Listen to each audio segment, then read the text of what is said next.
Hi, welcome to my channel. My name is Chinyere. So in today's video, I'm going to talk to you guys about how I developed a very toxic relationship with YouTube and how I would say I stopped enjoying doing YouTube as much as I used to before I started earning from it.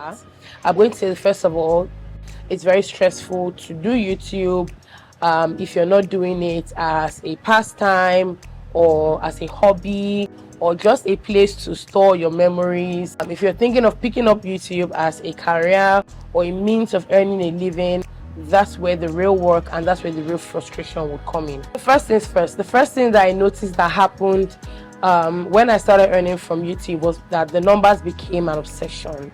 I would post videos, and then because I have posted videos over a long period of time, I had noticed a pattern. You know, most times at different stages of my YouTube journey, I have noticed a consistent pattern, and so I would obsess over views, and not just the views or the numbers, but the views within a period of time. So I would post videos, and then I have a good idea what I should be saying in an hour. And if it doesn't meet up to that, I feel very bad, and I'm like, oh my god, I've put so much work into this video and it's not doing as well as it's supposed to. And to make things worse, YouTube now came out with YouTube Studio that shares your analytics and then ranks your videos according to how well they've done, and so that just aggravates your anxiety and, you know, your pain, if I would say that. And it takes a lot to call yourself back from this, because it just becomes an unending obsession. Every single time you post a video, you're studying the analytics, and I'm not saying it's wrong to look at your analytics or anything, but I think it's very important for us to know that our worth is not dependent on what the numbers are like. Trust me when I say there are people who do beautiful, high quality videos using the most expensive cameras that don't even get as much views as people who use the cheapest phone. Are they going to say my content is not worth that much because it's not getting as many views? The truth is that we're all on the platform. It's a borrowed platform. It's a platform that we are all struggling on, and we are trying to get the audience that enjoys us to see us. But it is not within our control. Trust me, if it was within our control, we will not be complaining about a lot of things today. And just as it is, that's just how it is with life and so many other things. You don't control who sees your content. There was a video I posted a couple of days ago, and the comments in that video have been so uplifting because people genuinely enjoy that video. I'm going to leave a card of the video here. And I know it's a video that adds values because it kind of opens you up and it lets people see that the things that they struggle with are things that you also struggle with as well. However, the video is not doing as well as I would expect it to, right? Because I'm considering how much value I'm sharing in that video and how much of my heart's work I put into getting the video up in time, you know, getting the quality that I got with that video. I will not have to ask myself a question: do I place my worth in how many views that video has gotten? Definitely not. But like I said, over time you just become obsessive with the numbers and the views and the subscriber count and how many people have subscribed to you by watching this video alone, and it is an unending journey. For as long as you are on that platform creating content, posting content, pushing your stuff out to the public, you will continue to obsess over these numbers, and it is not in any way healthy. So it's something that you need to intentionally call yourself back. You need to give yourself a pep talk on a regular and tell yourself that you've done your best, and the algorithm may not choose to favor you, and on some days they might choose to favor the worst content you ever posted. That just tells you that it is so unpredictable and nobody should beat themselves up about it. Sometimes the content that you spend the least amount of time making does so well. I remember posting a video on my shorts, and it's crazy because the video came right in time when my husband was telling me to post food content, and I was like, okay, I made this and you enjoyed it, okay, let me just post it. And that video has about 8-something thousand views. I think it has the highest views of all of my videos, and I used my phone to film it. There was no solid intention behind filming the video apart from just filming, because I've become so used to filming stuff. Something else I also want you guys to know about YouTube is that people mentioning your channel is not going to give you the number of subscribers that you're expecting to get. A lot of people love to do collaborations are good. The good thing about collaborations is that if you're collaborating with someone that is in the same niche or the same field with you, there's a high chance of their followers coming over to your channel to check out what you have, and then they might subscribe if they decide to, and they just stay. I think that a lot of people are excited to do collaborations, expecting that at least they will just calculate in their head, at least a tenth of the following from the other channel would follow them, and most times it doesn't happen like that. I personally believe that people stick to content that they find themselves. People tend to stick to channels that they have found by themselves, they stumbled on by themselves, as opposed to somebody trying to persuade them to check out a video or check out a channel or something. And still, all of this still boils down to the YouTube algorithm, except there's something so spectacular that you've mentioned about that person's channel, or if there's something that really relates to, that can really key into, if maybe the person offers a solution to a problem that I am at the moment struggling with, then I might just check their channel out. But if it's just word of mouth and, oh, her channel is nice, oh, she makes really nice videos, you will enjoy it, it's not enough to pull me or to get me to actually check out that person's video, if that makes sense. Something else I think that people need to know about YouTube is that people are looking at things that you're not showing them. It is the internet is crazy.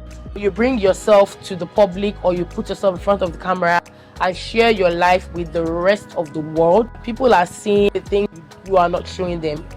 And that's the reason why, if you watch videos on YouTube, for instance, couple channels, if eventually the couple breaks up, you see comments of people saying, oh, remember that day he did this, I noticed he did this, and I noticed I saw this, and there was a day that this happened. And whatever it is that you're pushing out, whether you're sitting right in front of a tripod speaking to your lens, or if you're sharing your family vlogs, there are always hidden details in everything. A lot of times, even you don't know that you're showing the viewers what you're showing. So you want to be sure that it is something that you are willing to do, and maybe most likely not even have any regrets about. Sometimes some of the things they see are assumed, other times they are true. Something else I also want to share with you, if you want to do YouTube, is that most trends were started by somebody. So don't be afraid to do something because you saw it on someone else's channel. Sometimes they are originators of these things, and then some other times they've made someone else's content into their own by just giving it their own thought. So don't be afraid to do things or try things that you've seen other creators do, just because you don't want to feel like a copycat. The best way to make yourself feel better about that is give it your own touch. That's why you're you can give it your own uniqueness, and also credit the person. If you feel strongly about it and you feel that you don't want to seem like a copycat, then you can also give the person credit by saying this content idea was inspired by this person. Because it's good to try trends, especially trends that are related to your niche. That's one of the ways that the YouTube algorithm can push you forward so that people can see your videos. Something else I want to mention is that short attention span is a huge deal. Study has shown that over the last couple of years, the attention span of human beings has gone down, and it keeps on going down as the years go by. And that's the reason why a lot of platforms have introduced short form content. And even YouTube, that used to be the king of long form content, is now doing short form content, and they are pushing it so much. We know genuinely you cannot share all the information in 30 seconds, 60 seconds, or 1 minute 30 seconds. It just will not work. So people still do long form content, and I would say that if you're doing YouTube and you're enjoying it, please keep doing your long form content. Just keep showing up and doing content that you actually enjoy. The thing about doing long form content is almost like you're saying to hell with it, right? Because short form content is the in thing now. Everywhere, everybody's doing short form content. People's channels are blowing up from doing short form content. One thing that can keep you doing YouTube and keep you happy and not create this toxic relationship between you and the platform, if you find value in what it is that you're doing. If you find value in documenting your life and romanticizing it, those are things that keep you showing up every single day and just keep you doing it and pushing you to keep getting better at it. I know how people send me messages and say, oh, I love how you post vlogs, I've gone back to your very old vlogs, and even you will be able to see the growth. So something else that you need to know is when you do everything on your own, you will definitely get burnt out. I'm a one-man army. I do every single thing myself. I would script my videos, I would do my setup, and then I would end up directing my own videos, and then you end up still being the video editor for your videos, and then you still try to get the video out and try to get it to reach as many people as possible, which is you basically doing the work of a marketer. So it is so much work that you're doing, and of course expect that you may get burnt out once in a while. Just learn how to take a break, know when to step on the pedal, and give yourself some time and give yourself some grace to kind of pick up and then gradually ease back into, you know, the routine of things. And that's one of the reasons why a lot of people take advantage of their audience, because as demanding as YouTube is, the pay is not as great.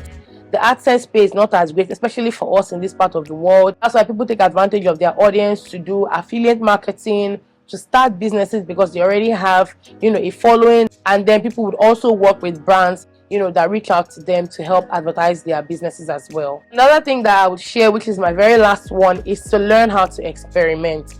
YouTube is such a broad, diverse platform with so much content. The last thing you want to do is to stick to what you thought you were going to keep doing. You can make it safe by branching out into other things that are closely related to the niche that you started in.